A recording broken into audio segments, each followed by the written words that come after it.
தோட்டத்தில் என்னுடைய நிலத்தில் தான் இருக்கோம். இந்த பதிவுகள் தொடர் பதிவுகளாக நம்ம பார்த்துட்டே வரோம். சரியா, பூங்கார் நடவு நட்டு இன்றைக்கி கிட்டத்தட்ட ஒரு 60 நாட்கள் ஆகுது. கதிர் வர துவங்கியிருக்கு. சரியா, காற்று மேலே காற்று ஆடி காற்று வீசுது. என்ன வேகம் அடிக்குது பாருங்கள். சரியா,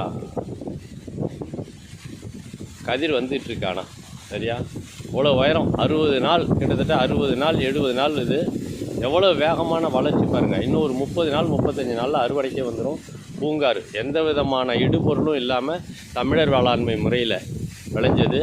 இந்த இடத்துல வந்து நிறைய பேருக்கு சந்தேகம் அல்லது எரிச்சல் வரும். எப்படி வெறுமண்ணு விளையும் அப்படிங்கிற எரிச்சல் வருது. நிறைய பேருக்கு இந்த சந்தேகம் வருது. உண்மை என்னன்னு கேட்டிங்கன்னா, இதுக்கு பொதுவாக வந்து பயிர்களுக்கு என்ன சொல்கிறோன்னா, தழைச்சத்து, மணிச்சத்து, சாம்பல் சத்து, இது வந்து பேரூட்டங்கள்னு சொல்கிறோம். அப்புறம் நுண்ணூட்டங்கள்னு சொல்கிறோம். என்ன சொல்கிறோம்? நைட்ரஜன். சரியா, அதுக்காக யூரியா போடுறோம். பாஸ்பரத்துக்காக சூப்பர் பாஸ்பேட் போடுறோம்.